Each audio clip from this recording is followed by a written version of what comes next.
I was 8 when I found out my foster parents were filming me, and why they really adopted me. Hey there, friends, I'm Betty, but folks around here call me Grandma B. At 74, born in Louisville, Kentucky in 1950, I'm finally ready to share a story I've kept locked away for over 60 years, one I haven't even told my own kids. If you're reading this, please drop a like and subscribe. It means the world to know you're out there, giving me the courage to unpack memories that still sting. Oh, and great news! Our channel, A Grandparent's Tales, just hit 20,000 subscribers this week. To celebrate, we're giving away 250 loans. To enter, subscribe, turn on notifications, like this post, and leave a comment. Maybe share where you're from, how many kids you've got, or just something from your heart. We'll draw a winner at the end of the month, so don't miss out. My story starts differently than most. I was adopted in 1954 at just 4 years old. My birth mum was only 16 when she had me, too young to raise a kid, so she left me at a Louisville children's home with a note saying she wanted me to have a better life. I still remember meeting Margaret and Frank, my foster parents, on a sunny Saturday morning, the kind of Kentucky summer day that feels like a warm hug. Margaret was tall, her black hair pulled tight in a bun, with eyes that could cut glass. Frank, shorter and quiet, worked at a fabric store downtown, always with an old film camera slung around his neck. "This is Betty," the home's director said. "She's a sweet, obedient girl." Margaret sized me up, ran her fingers through my hair, tilted my chin, even checked my teeth. I thought it was love. Now I know it was something else. "She'll do," she said. Frank just nodded, his camera glinting in the sunlight. Their house on Oak Street was big, with a backyard and a dark room where Frank developed his photos. That room smelled sharp, like chemicals, and it gave me the creeps. At first, everything felt normal. Margaret got me new clothes, enrolled me in school, gave me a little room with a twin bed and a creaky wooden dresser. I thought I'd found a real family. But within weeks, things turned strange. Margaret insisted on bathing me every day, even though I could wash myself at 4. "Little girls need to be clean," she'd say, scrubbing so hard it hurt, especially you, coming from where you did. I didn't get it. What did she mean, where I came from? I was just a kid who'd lost her parents like so many others. To her, I was somehow tainted. The baths got weirder. She'd linger, touching places that felt wrong, saying it was for my own good. The water was scalding, and when I'd whimper, she'd snap, "Stop crying! You need to learn to be a proper girl." Frank started showing up during bath time, saying he was helping, but he'd just stand there, camera around his neck, staring in a way that made my stomach twist. Sometimes I'd hear a faint click, but when I looked, he was fiddling with something else. By the time I was 6, it got worse. Margaret would take me to their bedroom, saying I needed to learn to be a woman. What happened there? I can't put it into words even now. It makes me sick to think about. She did things no mother should, things that hurt in every way, and Frank was always there, camera in hand, filming.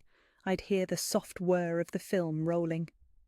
"Be quiet," Margaret would hiss when I cried. "This is normal. You're special. That's why we picked you." Special. That word haunted me. Was I special because I was adopted, or something darker I couldn't grasp? Nights became a nightmare. Every creak in the hallway, every turn of my doorknob sent my heart racing. Sometimes they came together, sometimes just her, but Frank was never far, his camera catching it all. "We do this because you need it," Margaret would say. "You're not our blood, so you learn differently." That's when it hit me. They didn't adopt me out of love. They didn't want a daughter. They wanted something else, something wrong. I tried telling a teacher once after class. "My mum hurts me," I said, voice shaking. She gave me a pitying look. "Honey, your parents adopted you out of kindness. Be grateful. They're just strict because they care." Nobody believed me, or maybe they didn't want to. Margaret and Frank were church-going, respectable folks. Who'd take a foster kid's word over theirs? Things got darker. Margaret started slipping something in my tea, saying it was to calm me. It left me groggy, half-conscious, too weak to fight. Frank would film closer then, muttering, "She looks prettier this way, more natural." Natural. I was a child being hurt, and he called it pretty. Those words burned into me, made me feel like I wasn't even human to them. Just a thing to be used, captured on film. At 8, I stumbled on something that changed everything. While playing in the yard, my ball rolled near Frank's darkroom window. Peeking through a crack, I saw him sorting film reels, dozens of them, labelled with dates. Some matched the worst nights, the ones that left me hollow. He wasn't just filming for himself. He was cataloguing it like a twisted collector. That night, pretending to sleep as they came to my room, I overheard Margaret say, "She's growing up fast. She'll start asking questions soon." Frank replied, "We've got years left, and the material we have will last." Material. They talked about me like I was a product, something to be stored and used later. That was the moment I knew I had to get out. I didn't know how or where, but I had to escape before it was too late. Fear wasn't just about what they did. It was about what those films might become, what they might do to other kids. From 8 to 12, my life was a relentless hell. You can't imagine waking up every day knowing you'll suffer, knowing no one's coming to save you. After I found the films, Margaret noticed my defiance. It made her crueler. The abuse got more violent, more frequent, like she wanted to crush any spark left in me. "You're getting rebellious," she'd snarl. "Adopted girls don't get to have a will. Be grateful for what you get." Frank, meanwhile, got bolder. New cameras, tripods hidden around the house, special lights in my room to make the footage look natural. Natural. As if any of this could be. But deep inside, a tiny flame flickered. The will to live, to be free, to find someone who'd love me for real. That flame gave me the strength to plan the hardest thing an 8-year-old could imagine. I wasn't just fighting for me anymore. I was fighting to make sure no one else would end up in their films. In Frank's twisted mind, what he was doing was some kind of sick art, a masterpiece he was crafting. By 1962, when I was 12, things took a darker turn. Frank started leaving the house with a small briefcase, coming back with wads of cash he'd stash in a box in their wardrobe. One night I overheard him talking to Margaret. "The folks in Atlanta want more material," he said. "They're paying good money for footage of young girls." My stomach churned. This wasn't just abuse, it was a business. They hadn't adopted me to be their daughter. I was a product, handpicked for a network of people who fed on this filth. The house turned into a nightmare factory. Frank set up a makeshift studio in the basement, fixed cameras, bright lights, even props to stage different scenes. He'd keep me down there for hours, filming things that still make my skin crawl. "Smile, Betty," he'd bark. "If you cry, it ruins the shot." How could a 12-year-old smile through that? They pumped me with stronger drugs, pills mixed in my tea that left me foggy, barely aware. I'd wake up aching, ashamed, with gaps in my memory. Margaret got meaner, twisting the knife with words. "You're dirty," she'd sneer, slapping me. "No real family would want you. Be grateful for a roof and food. Out on the streets you'd starve. Or worse." At 12, after 8 years of this, I started believing her. Maybe this was my fate, my punishment for being born unwanted. School was my only escape, but even that felt hollow. The drugs made me drowsy, my grades tanked, and I couldn't focus. Kids avoided me. I reeked of darkroom chemicals, had odd marks on my arms, and acted like a ghost. "Betty's so weird," I heard one teacher whisper to another. "She seems traumatized." But no one dug deeper. Margaret played the saintly foster mum at church, the poor woman who took in a troubled girl. "Must be so hard for her," neighbours would say, shaking their heads. Troubled. Difficult. I was the problem, not the victim, and that guilt sank me deeper into loneliness. In 1963, things got uglier. Frank started bringing men to the house, older guys in suits, showing up at night with briefcases and gear. They didn't just film, they joined in. "She's still young," one said, eyeing me like I was livestock. "She'll make good material." Frank nodded. "Docile, too, well trained." Trained, like I was a dog in their sick circus. They'd talk about me like I wasn't there, discussing camera angles and lighting as if they were shooting a Hollywood movie. "Get a close-up of her crying," one would say. "That sells." My pain was their profit. The more I hurt, the more they earned.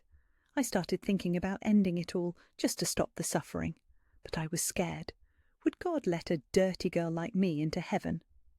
I began listening harder to their conversations, catching names of cities, Atlanta, Nashville, and dollar amounts. This wasn't just them. It was a network, a web of fake families across the country, adopting kids for this horror.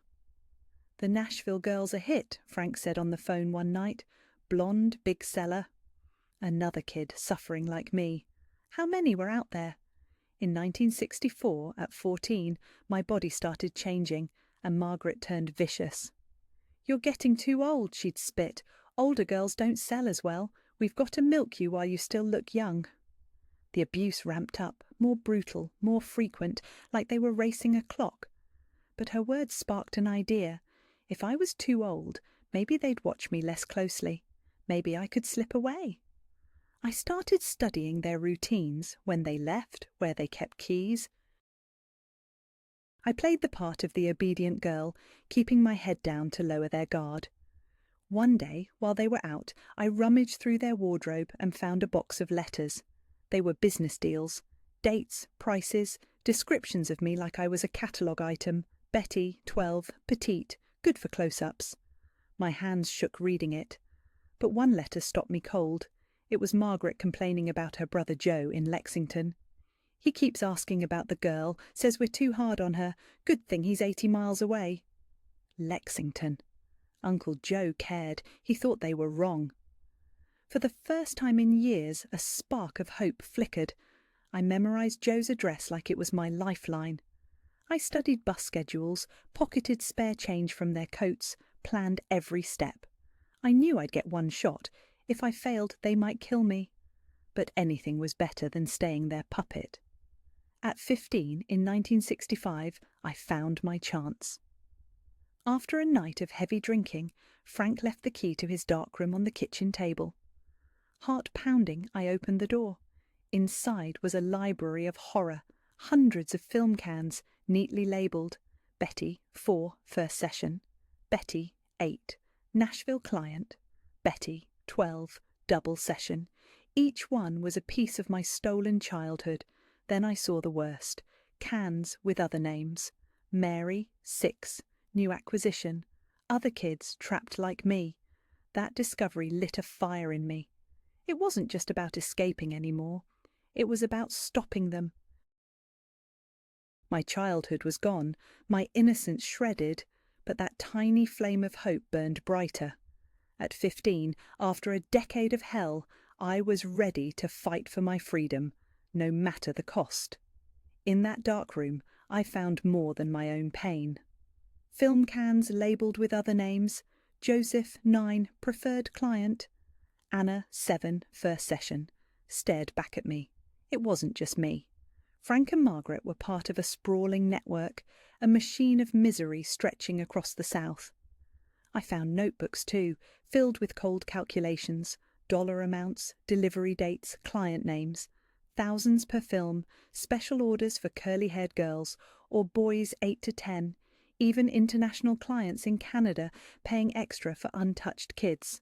My legs shook reading it. How many children were trapped in this nightmare? How many fake families were out there adopting kids to feed this beast?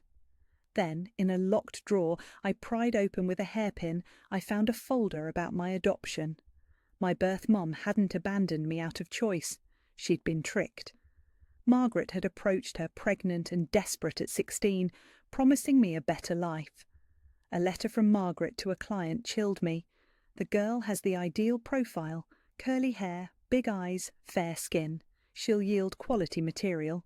The mother's too young to suspect. They'd pick me like fruit at a market, not for love, but for profit.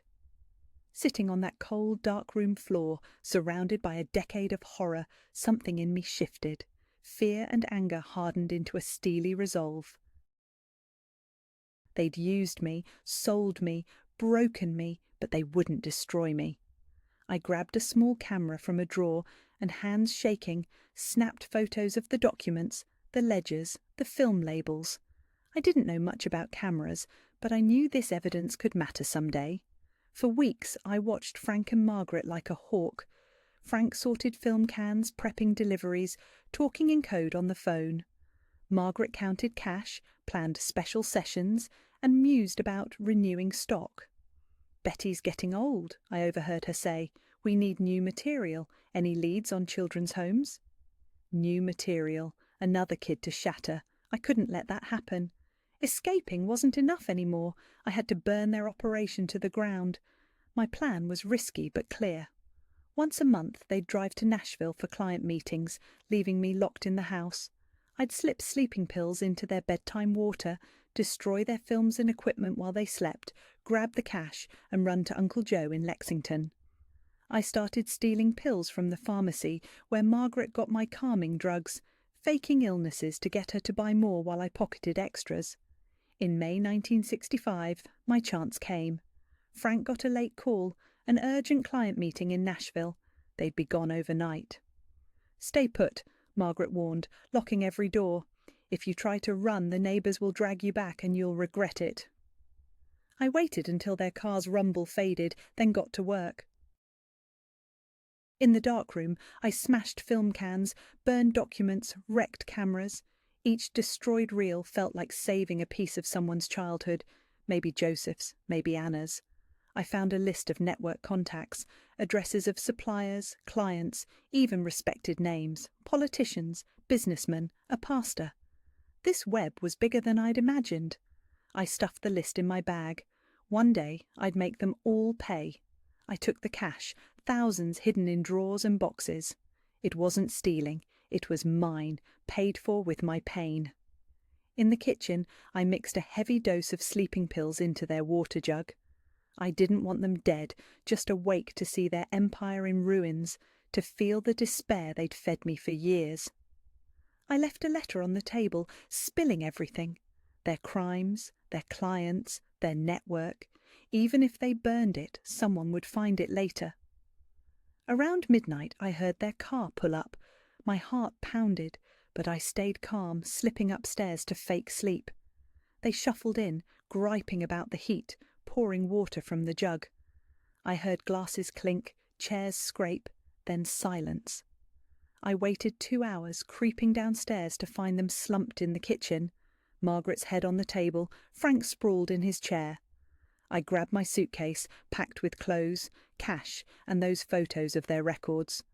On the living room wall, I scrawled in red lipstick, "You'll pay for everything. No signature, they'd know." At 4 a.m, I slipped out. Louisville was quiet, just a few early workers stirring. I walked to the bus station, bought a ticket for the first morning bus to Lexington. Waiting, I felt terror and freedom clash, fear they'd find me, hope that I was finally free. The bus rolled in at 6 a.m. I climbed on, trembling, watching Louisville fade through the window, that city that had caged me for 11 years. The 2-hour ride felt endless. At every stop I braced for Frank or Margaret to appear, but they didn't. In Lexington, I stepped off with just an address and a prayer that Uncle Joe was still there, that he still cared. I took a cab to a modest house with a tidy garden. The driver eyed me, a 15-year-old with a suitcase and haunted eyes. "You okay, kid?" he asked. "I will be," I said, believing it for the first time. I paid with their blood money and knocked on the door. A woman, maybe Joe's wife, answered, her face shifting from surprise to concern. "I'm Betty, Joe's niece," I said. "I need him." Her eyes softened. "My God, girl, come in. Joe's been worried about you for years." When Uncle Joe walked into the room, a kind-eyed man about 50 with a greying beard, I broke. Tears poured out, not from pain, but from relief. He hugged me, strong but gentle. "Thank God you're here, Betty," he said. "I always knew something was wrong in that house. Margaret never let me visit, always had excuses. When I saw you, you looked like a ghost. For the first time since I was 4, someone touched me with care, not cruelty. In that moment, in Joe's safe arms, I felt something I'd almost forgotten. Hope. Someone saw me as a person, not a product. Someone might help me rebuild. Aunt Emma, Uncle Joe's wife, sat me down in their cosy Lexington kitchen with a steaming mug of cocoa. My hands shook so hard I could barely hold it. They exchanged a glance, sensing the weight of what I'd been through. "Honey," Uncle Joe said, pulling a chair close. "You don't have to say a word right now if it's too hard, but you're safe here. Whatever happened, you're safe." That broke me. Years of silenced pain, buried secrets and terror poured out. I told them everything, the abuse, the films, the nights I thought I'd never survive. Uncle Joe's face paled. Aunt Emma's eyes filled with tears. "Sweet Lord," she whispered, hand on her chest. "How could those monsters fool everyone?" "They were clever," I said, wiping my face. "Churchgoers, nice house, respectable jobs. Who'd suspect?" Uncle Joe paced, muttering curses, tugging at his hair. "I should have pushed harder," he said, "forced my way into that house, even if Margaret threw a fit. I knew something was off." "It's not your fault," I told him, and I meant it. They'd hidden their evil too well. I showed him the photos I'd taken, documents, client lists, film labels. His eyes widened. "Betty, this is big," he said. "These are powerful people, politicians, businessmen. Exposing them could be dangerous." "But other kids are suffering," I replied. "I saw their names. Joseph, Anna, others. I can't pretend I don't know." Aunt Emma squeezed my hand. "First, you heal, sweetheart, then we'll figure out what's next." Those first weeks in Lexington, sleep was a stranger.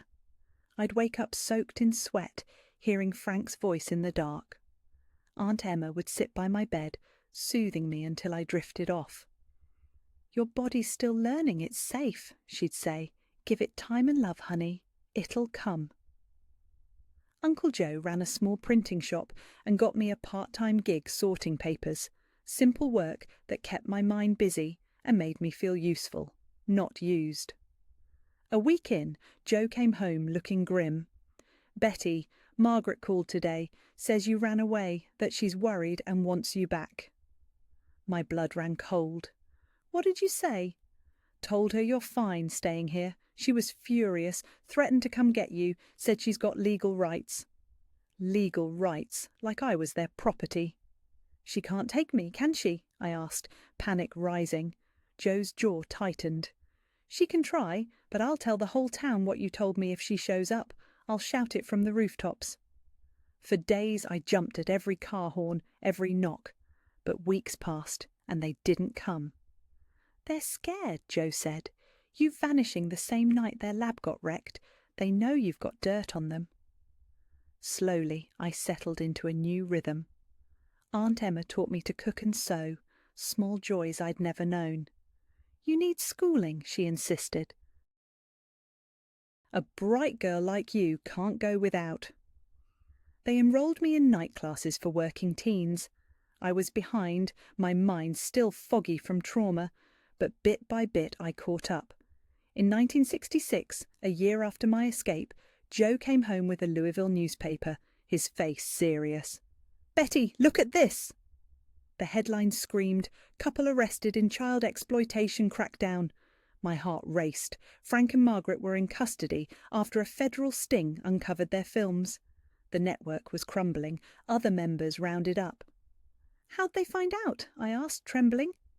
"An anonymous tip," Joe read. Photos of documents, names, lists. Police had been investigating for months. My photos, my lists. Without knowing it, I'd helped topple their empire.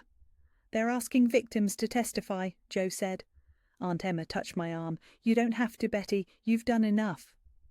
But I knew I had to. For me, for Joseph, for Anna, for every kid still trapped. In July 1966, I returned to Louisville, Uncle Joe and a lawyer by my side. The courthouse buzzed with reporters and survivors. Seeing Frank and Margaret in handcuffs, frail and powerless, was unreal. Margaret shot me a hateful glare, but I didn't flinch. I pitied them, empty shells who'd hurt kids to feel big. My testimony took hours, raw and wrenching, leaving jurors in tears and reporters reeling. When asked if I forgave them, I said, "I don't forgive and I don't hate. They have no power over me anymore." Frank got 25 years, Margaret 20. Others in the network went down too. Justice, at least a piece of it, was served. In the courtroom, I met other survivors, kids whose lives mirrored mine, families shattered, but spirits unbroken. "We survived," a 12-year-old girl told me, her eyes fierce. "That's a win." Back in Lexington, I felt lighter, like I'd shed a heavy coat. The nightmare was legally over. I finished high school in 1968 at 18, dreaming of college but knowing money was tight. Joe had spent his savings on my lawyers and medical care for the toll the abuse took on my body. "Education comes in many forms," he said, brushing off my worries. I went full-time at the print shop, discovering a knack for design that lit me up in a way I'd never known. In 1969, I met David, a kind 21-year-old accountant. He was patient, never pushing when I shied from closeness, still wary from my past. "Take your time," Aunt Emma advised. "The right guy will wait." David did. When I shared my story, he didn't flinch or pity me. "You're the strongest person I know," he said, eyes full of admiration. "I love you for who you are." We married in 1971, a simple ceremony filled with love.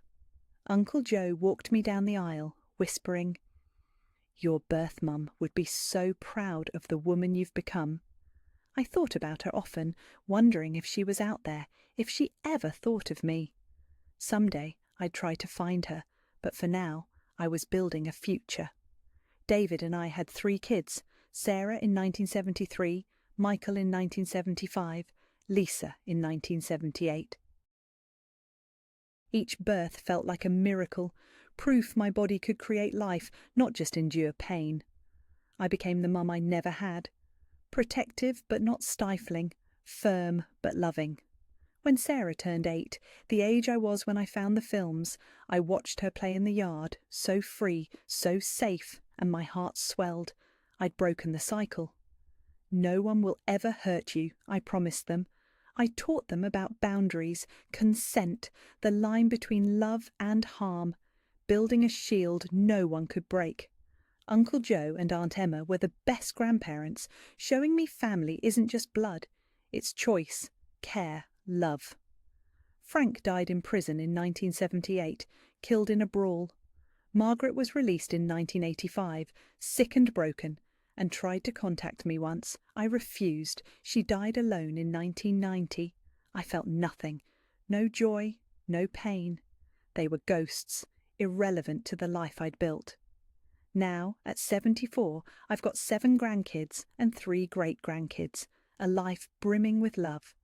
I worked 30 years at the print shop, became a partner, and helped bring it into the modern age. David passed in 2010, but our 39 years together taught me love is patience and respect, healing wounds I thought would never close. My story isn't just about surviving. It's about reclaiming a life stolen from me, turning pain into purpose. My story isn't just about surviving. It's about transformation. I took the deepest wounds and turned them into strength to shield others, love to pour into my kids, and wisdom to guide those lost in their own darkness. If you've read this far, thank you for holding space for a story that's not easy to hear. Your open heart means the world. These stories need to be told, no matter how heavy, because silence only protects the monsters. Real healing started when my kids came along. I'd survived, built a safe routine with David, Uncle Joe and Aunt Emma, but it was holding Sarah in 1973 that showed me what rebirth meant. Her tiny, trusting eyes locked on mine, and I vowed, "You'll never know the pain I did. Never." But that promise came with a weight.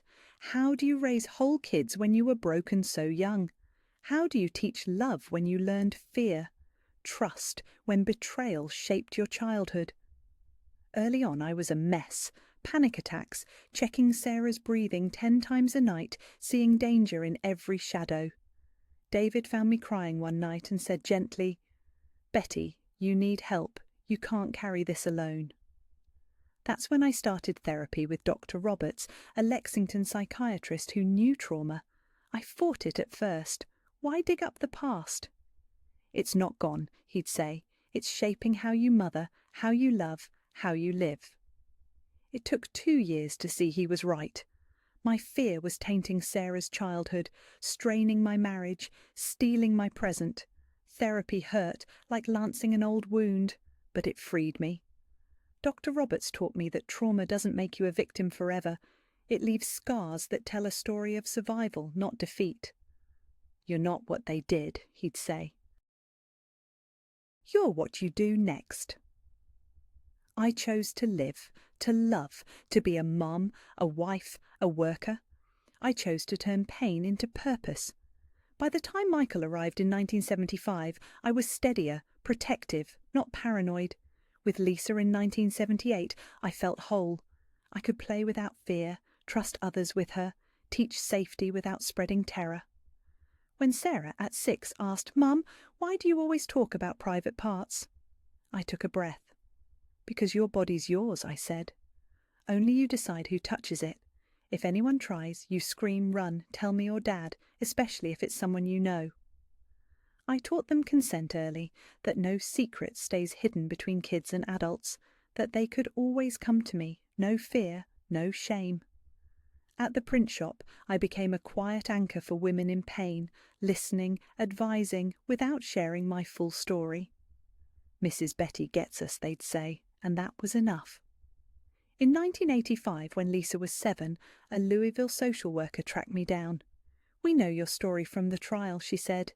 "We need someone who understands to help abused kids." I wanted to say no. Why reopen that scar? But I thought of the kids suffering now, their eyes like mine at 8. I started visiting children's homes, talking to kids pulled from abusive houses. "I know what you've been through," I'd tell them. "It feels like it'll never get better, but it will. I'm proof." Some stared silently, some cried, some gave me their first smile in ages.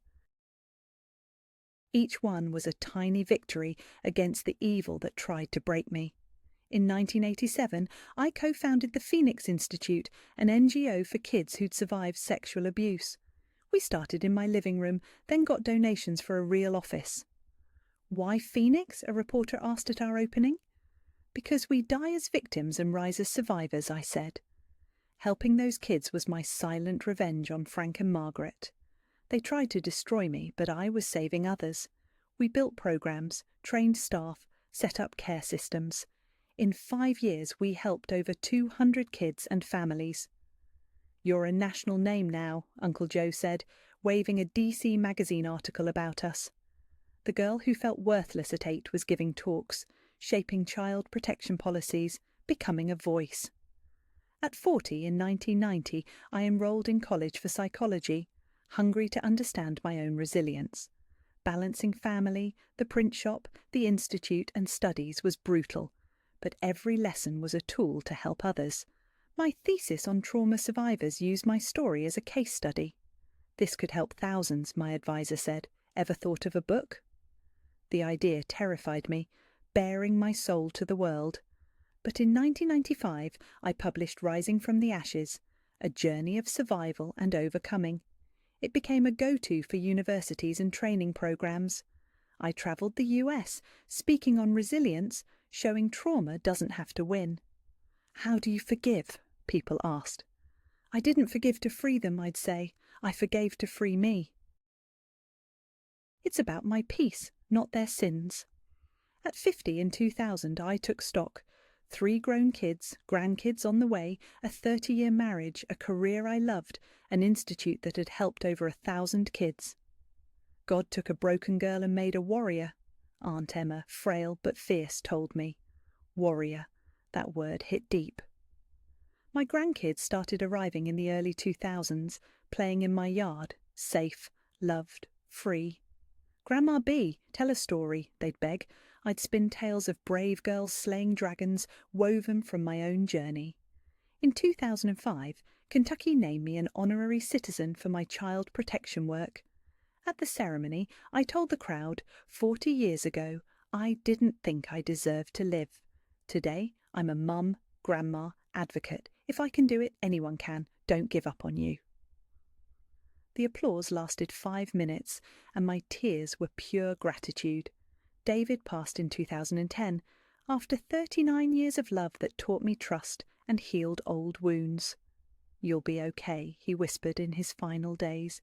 "You're the strongest person I know." I was. I kept leading the Institute, speaking, loving my growing family.